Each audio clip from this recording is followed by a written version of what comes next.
warahmatullahi wabarakatuh. Perkenalkan, nama saya Destiana, NIM 2018-017-093. Di sini saya akan menjelaskan tentang audit keuangan dan audit operasional. Untuk audit pemerintah, nanti rekan saya akan menjelaskan lebih lanjut. Oke, yang pertama kita mengenal dulu apa itu audit keuangan internal. Seperti biasa, perusahaan itu biasanya memperkerjakan auditor internal untuk melakukan audit keuangan maupun operasional. Nah, oleh karena itu, biasanya audit internal menghabiskan waktu mereka dalam suatu perusahaan. Maka mereka akan tahu lebih banyak mengenai operasional perusahaan dan pengendalian internal dibandingkan auditor eksternal. Kita bisa lihat pengertian dari audit internal sudah saya sajikan, di mana adalah suatu aktivitas asurans dan konsultasi yang independen dan objektif yang didesain untuk menambah nilai dan meningkatkan operasional perusahaan. Nah, audit internal juga membantu perusahaan mencapai tujuannya dengan pendekatan yang sistematis dan ketat agar dapat melakukan evaluasi dan peningkatan efektivitas terhadap manajemen, risiko, pengendalian, dan proses tata kelola. Lalu mereka juga diharapkan dapat menambah nilai suatu organisasi melalui peningkatan efektivitas operasional sekaligus menjalankan tanggung jawab yang biasanya dilakukan. Misalnya, ini yang pertama, menelaah reliabilitas dan integritas informasi, kemudian memastikan kepatuhan atas kebijakan dan regulasi, dan yang ketiga adalah menjaga aset. Lalu selanjutnya, apakah hubungan antara auditor internal dan eksternal? Yang pertama, di mana kedua-duanya itu harus memiliki kompeten sebagai auditor dan tetap objektif dalam menjalankan pekerjaan. Kemudian yang kedua, menjalankan metodologi yang sama dalam menjalankan audit, baik itu dari perencanaan, pengujian pengendalian, dan pengujian substantif. Lalu keduanya juga sama-sama mempertimbangkan resiko dan materialitas dalam memutuskan perluasan, pengujian, dan evaluasi hasilnya.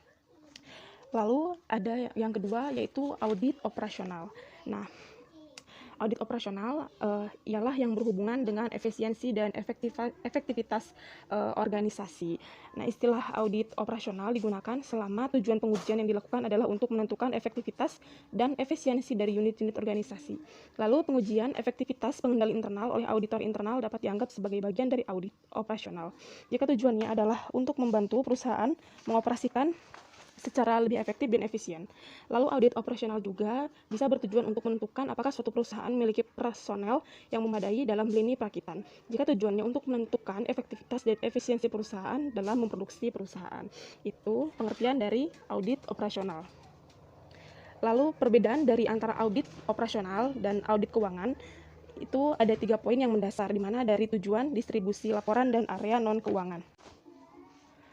Oke, yang pertama dilihat dari poin tujuan. Nah, perbedaan yang pertama itu adalah jika audit keuangan itu menekankan pada ketetapan pencatatan informasi histori, sedangkan audit operasional itu menekankan pada efektivitas dan efisiensi. Lalu yang kedua, dari distribusi laporannya juga, kalau untuk laporan audit keuangan biasanya didistribusikan kepada pengguna laporan keuangan eksternal seperti pemegang saham dan pihak bank. Sedangkan untuk laporan audit operasional itu ditujukan terutama kepada manajemen.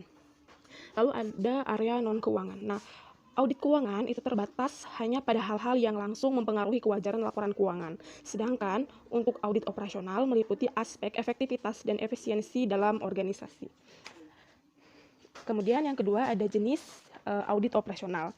Yang pertama itu ada audit fungsional, di mana untuk audit fungsional itu mengurusi satu atau lebih fungsi dalam suatu organisasi, misalnya mengenai efektivitas dan efisiensi fungsi pengajian untuk suatu divisi atau organisasi secara keseluruhan. Lalu ada organisasi, yaitu audit yang menekankan pada efektivitas dan efisiensi dalam interaksi fungsi tersebut.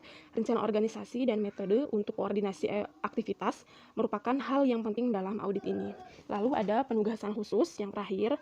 Nah, dalam audit operasional juga penugasan khusus muncul atas permintaan dari manajemen dengan bermacam-macam jenis audit. Misalnya untuk menentukan penyebab inefisiensi sistem IT, kemudian meneliti kemungkinan kecurangan dalam divisi, dan membuat rekomendasi untuk mengurangi biaya produksi. Nah, kemudian yang terakhir, lalu apa saja sih pelaksanaan dari audit operasional? Itu dibagi menjadi 3 poin. Yang pertama ada auditor internal, ada auditor pemerintah, dan KP. Nah, untuk auditor internal itu melakukan, di mana posisinya itu adalah untuk melakukan audit operasional. Nah, beberapa orang menggunakan istilah audit internal dan audit operasional secara bergantian. Akan tetapi tidak semua audit operasional itu dilakukan oleh semua auditor internal.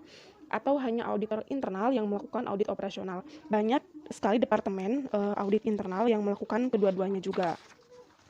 yaitu audit operasional dan keuangan secara bersamaan. Nah, oleh karena itu mereka menghabiskan waktu kerja mereka untuk satu perusahaan yang mereka audit. Maka auditor internal diuntungkan dalam melakukan audit operasional. Mereka juga dapat mengembangkan pengetahuan yang cukup tentang perusahaan dan bisnis yang penting bagi efektivitas audit operasional. Lalu ada auditor pemerintah. Itu regional dan pusat melakukan audit operasional yang seringkali menjadi bagian dalam pelaksanaan audit keuangan. Nah, kemudian kelompok auditor pemerintah yang paling dikenal adalah BPK. Namun, auditor pemerintah lainnya juga harus melakukan audit keuangan dan operasional. Lalu bagian terakhir dari pelaksanaan audit operasional itu ada di KAP atau Kantor Akuntan Publik. Ya, ketika KAP melakukan audit laporan keuangan historis, seringkali tindakan audit ini terdiri atas identifikasi masalah operasional dan rekomendasi yang mungkin bermanfaat bagi klien. Kemudian rekomendasi dapat dibuat secara lisan, tetapi biasanya termasuk dalam surat manajemen. Nah, latar belakang pengetahuan tentang bisnis klien, kemudian yang didapatkan auditor eksternal saat melakukan audit, seringkali memberikan informasi yang berguna untuk memberikan rekomendasi operasionalnya. Nah, itulah penjelasan dari saya mengenai audit keuangan internal dan audit operasional. Mohon maaf bila ada banyak kesalahan dalam penyampaian materi. Terima kasih, salam dan bahagia. Halo, saya Delenta Pratiwi, kelas 4B, NIM 2018-017189. Saya akan menjelaskan tentang independensi dan kompetensi auditor operasional. Auditor harus melapor pada tingkat manajemen yang sesuai untuk memastikan bahwa investigasi dan rekomendasi yang dibuat tidak bias. Independensi jarang menjadi masalah bagi auditor KAP karena mereka tidak menjadi karyawan perusahaan yang diaudit. Independensi auditor internal perlu ditingkatkan dengan adanya laporan Departemen Audit Internal untuk Dewan Direksi atau Direktur Utama. Kompetensi tentunya diperlukan untuk menentukan penyebab masalah operasional dan untuk membuat rekomendasi yang tepat. Ketika audit operasional berurusan dengan masalah operasional yang meluas, maka kompetensi dapat menjadi hambatan besar. Sebagai contoh, bayangkan betapa sulitnya mencari auditor internal yang berkualitas yang dapat mengevaluasi efektivitas program periklanan dan efisiensi proses produksi. Staf audit internal dalam melakukan jenis pemeriksaan operasional ini mungkin harus memasukkan beberapa personel dengan latar belakang bidang pemasaran dan produksi. Kriteria evaluasi efisiensi dan efektivitas dalam laporan audit keuangan historis PSAK memberikan kriteria yang luas untuk mengevaluasi penyajian secara wajar. Dan tujuan audit dapat memfasilitasi kriteria yang lebih spesifik dalam menentukan apakah PSAK sudah dilaksanakan. Kriteria khusus yaitu kriteria yang lebih spesifik diperlukan sebelum memulai audit operasional. Contohnya, Anda sedang melakukan suatu audit operasional mengenai tata letak peralatan di pabrik untuk sebuah perusahaan. Itu akan menimbulkan kriteria sebagai berikut, yaitu apakah tata letak pabrik seluruhnya disetujui oleh perancang kantor pusat di saat melakukan desain awal, atau apakah unit perancang kantor pusat melakukan studi evaluasi kembali atas tata letak pabrik dalam 5 tahun terakhir, dan lain-lain.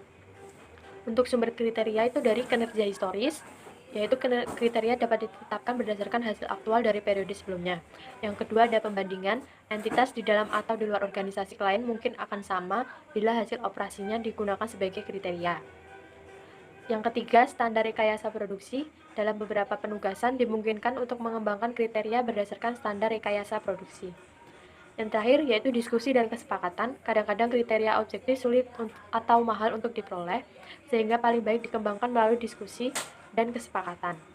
Tahapan dalam menjalankan audit operasional yang pertama yaitu perencanaan. Itu melakukan penugasan dengan benar, mendapatkan informasi latar belakang mengenai unit organisasi, memahami pengendalian internal, memutuskan bukti yang memadai untuk diakumulasi. Luasnya audit operasional sering membuat penentuan staf menjadi lebih rumit daripada dalam audit keuangan.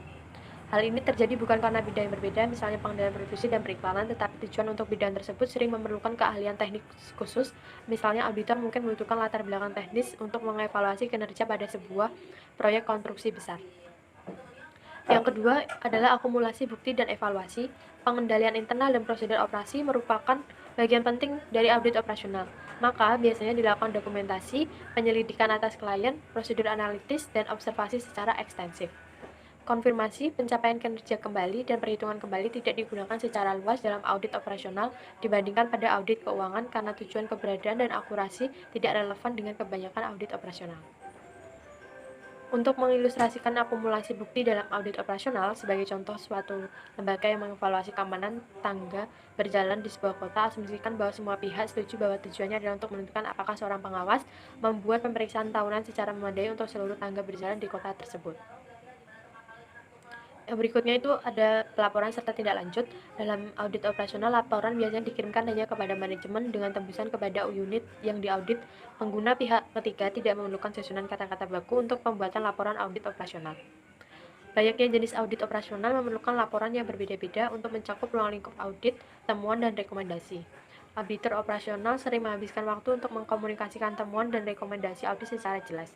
Pada audit kinerja saat laporan disusun sesuai persyaratan buku kuning, maka komponen tertentu harus disertakan, tetapi bentuk laporan harus dibebaskan. Tindak lanjut merupakan hal umum dalam audit operasional ketika auditor membuat rekomendasi kepada manajemen untuk menentukan apakah terdapat perubahan yang direkomendasikan dan jika tidak harus dijelaskan alasannya seperti apa. Sekian dari saya, salam.